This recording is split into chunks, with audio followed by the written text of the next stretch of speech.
ওই ব্যক্তিকে জান্নাতের আঙ্গিনায় একটা ঘরের গ্যারান্টি দেই যে ব্যক্তি তর্ক করার সময় নিজে হক এটা জেনেও সে তর্ক থামিয়ে দেয়। অনেক সময় হয় না, অনেকে পায়ে পাড়া দিয়ে ঝগড়া করতে আসে, এরকম আসলে নাই? আপনি চুপচাপ দেখবেন একটা বাজে কমেন্টস করতেছে, আবার কমেন্টের নিচে কমেন্ট, আবার গালি, হ্যাঁ আছে না এরকম? বিষ্ণু বলেন নিজে হক এটা জানার পরেও আর যাতে তর্ক না বাড়ে, যে তর্ক থামিয়ে দেয় জান্নাতের আঙ্গিনায়, তাকে আমি একটা ঘরের গ্যারান্টি দেই। ওবিবাইতিন ফি ওয়াসাতিল জান্নাতি লিমান তারাকাল কাযিবা ওয়া ইন কানা মাযিআন। আর ওই ব্যক্তিকে আমি জান্নাতের মাঝখানে একটা ঘরের গ্যারান্টি দেই যে ব্যক্তি কৌতুক করার সময়ও মিথ্যা পরিহার করে। করতেছে কৌতুক, ফান করতেছে, আর হি ইজ কিডিং, ফান করে, কৌতুক করে, কিন্তু কৌতুকের সময় সে মিথ্যা বলে না।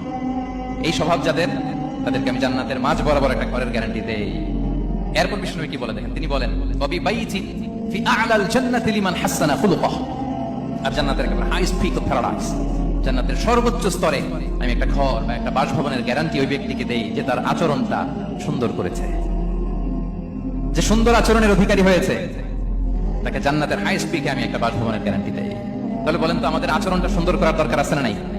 এটা খুব ছোটখাটো একটা আমল, তাই না? কথা বলেন দক্ষিণ কোরিয়া প্রবাসী ভাইরা, আওয়াজ করে বলেন এটা কি ছোট আমল?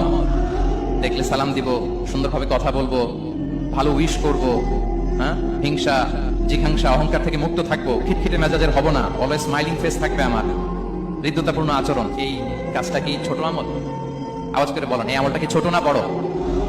প্রিয় ভাইরা, বিষ্ণু ইসলাম সবার সাথে এরকম মাধুর্যতাপূর্ণ আচরণ করতেন, ছোট থেকে বড়, নারী থেকে পুরুষ, বন্ধু থেকে শত্রু, সবার সাথে সুন্দর আচরণ করতেন। এবং তার এই চমৎকার আচরণে মুগ্ধ হয়ে তার অনেক শত্রু মুহূর্তে তার বন্ধুতে পরিণত হয়েছে।